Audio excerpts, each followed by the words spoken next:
Boa tarde, pessoas amadas. Espero que esteja tudo bem com vocês. Hoje nós vamos para mais uma videoaula, nossa segunda de Geografia, e aqui é a professora Kelly Celestino. Nós vamos ver aí o conteúdo de 3 páginas, que são conteúdos aí mais curtos, que vão falar de como se mede aí a desigualdade de renda no nosso país, alguns motivos históricos que contribuíram para a desigualdade hoje entre negros e brancos, e também aí um pouquinho sobre acesso aos serviços de saneamento básico, certo? Então vamos lá, começar pela primeira página, 34, que fala aí sobre como se mede a desigualdade no Brasil. Antes de nós iniciarmos, só um comentário. Sempre eu vou falando qual é a página que qual eu estou me referindo. Nesse primeiro momento, vocês não precisam pegar o livro, tá? Então, acompanhem todo o vídeo, o áudio aí, e aí depois vocês pegam o livro. Se sentir necessidade, aí vocês voltem no vídeo, pausa, dê uma lida. E se tiver dúvida sobre alguma coisa, postem lá na Agenda Edu, dúvidas no chat.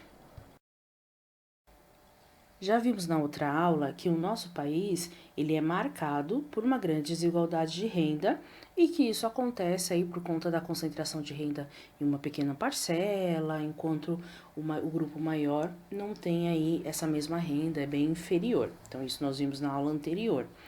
Mas como se sabe, tem certeza que no nosso país nós temos aí essa diferença. Então nós temos o chamado índice Gini.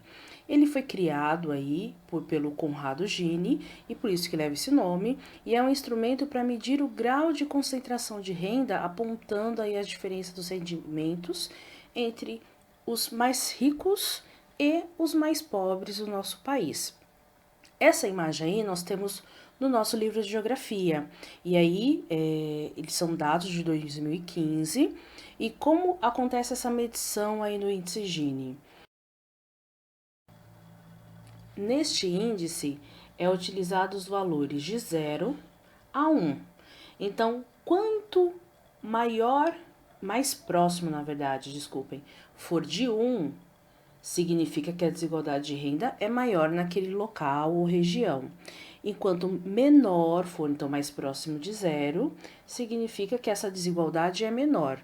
No caso do nosso mapa, nós temos aí essas diferenças de concentração ou não por estado, certo? Então, quanto mais escuro, significa que há uma desigualdade bem maior referente aos outros estados, do qual aparece aí de tons mais claros.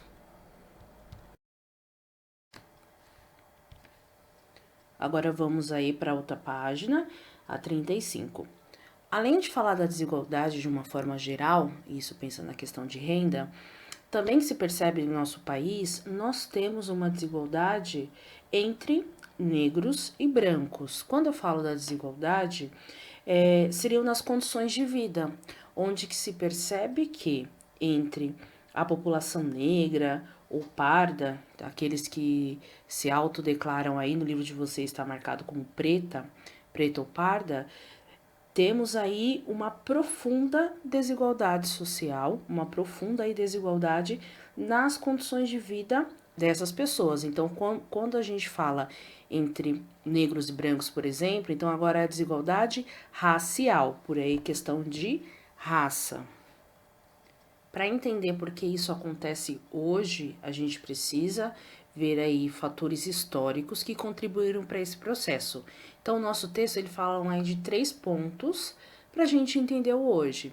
Primeiro aspecto, sobre o período colonial. Então, a gente tem que entender que lá no passado, então entre os séculos 16 e 19, as terras brasileiras elas eram controladas pelos grandes fazendeiros, que eram os brancos. E além disso, eles que estavam aí dominando tanto o poder político quanto o econômico.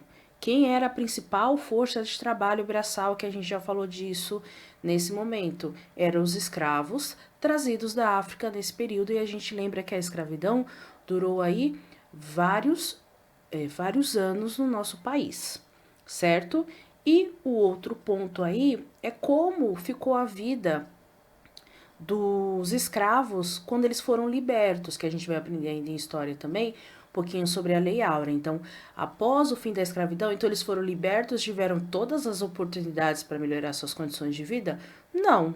Então, eles foram marginalizados, ou seja, eram escravos, não recebiam, agora são libertos a partir de 1888, mas o governo na época não fez nenhuma política pública, ou seja, fazer ações para ajudar esses escravos a ter pelo menos a sua primeira moradia, a ter uma propriedade de terra, ter acesso à educação ou serviços que são necessários. Nesse período não fizeram nada por estes, então esses ficaram marginalizados, ou seja, nas ruas, em condições mínimas e precárias, os filhos deles também. Então, com o passar do tempo, foram aos poucos que os afrodescendentes, ou seja, os filhos dos filhos de ex-escravos, e aí os seus descendentes conseguissem melhorar a sua condição de vida.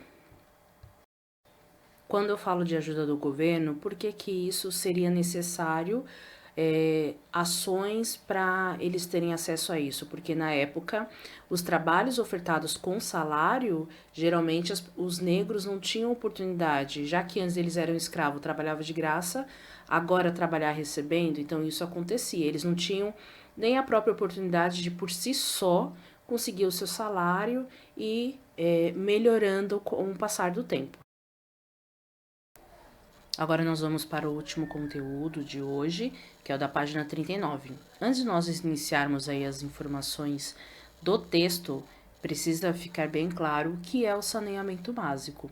Então, são os serviços de abastecimento de água, que essa água seja potável, então uma água tratada, e que ela seja encanada, a coleta de tratamento de esgoto, a limpeza urbana, a coleta de lixo, e também aí a drenagem e o remanejo das águas pluviais, ou seja, as águas das ruas aí. Para que todas as pessoas tenham aí saúde e bem-estar, é necessário que elas tenham acesso aos serviços de saneamento básico. O problema é quando isso não acontece e no nosso país nós temos pessoas ou famílias que se encontram nessa condição. Então, quando não há acesso ao saneamento básico, ocorre aí a proliferação de doenças, acaba tendo uma degradação do meio ambiente e traz consequências aí para a saúde e todas as outras questões para aqueles que não têm acesso a isso. Quando falamos das pessoas que não têm acesso a isso, nós temos outro indicador referente à desigualdade no nosso país, onde há uma grande quantidade de pessoas negras que não têm acesso aí a esses bens em suas moradias, se comparado aí em relação à população branca. Agora vocês vão ver um trecho super curto de um vídeo que fala dessas desigualdades entre negros e brancos, mas aí o trecho que eu escolhi vai falar referente ao acesso de alguns serviços e bens. 70% das pessoas que vivem em situação de extrema pobreza no nosso país são negras. Pessoas com pele mais clara representam 80% dos brasileiros mais ricos. Isso tudo se reflete diretamente na qualidade de vida. Enquanto 70% dos brancos possuem uma máquina de lavar em casa, mais da metade dos domicílios chefiados por uma pessoa negra não tem um eletrodoméstico. O mesmo vale para a internet. Mais de 50% dos negros não possuem nenhum tipo de acesso à rede. Essa proporção também aparece em quesitos ainda mais essenciais para a vida humana. Quase 40% dos negros que vivem em áreas urbanas não possuem esgoto encanado. E 70% das pessoas que dependem do SUS são negras.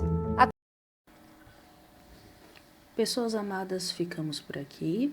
Então façam aí as leituras das páginas que eu solicitei lá na Agenda Edu. Realizem as atividades do livro e do caderno, lembrando que resposta completa e do caderno sempre colocar o título que é do texto aí da página que vocês forem responder, certo? Uma ótima noite, beijos e bom fim de semana. Até semana que vem.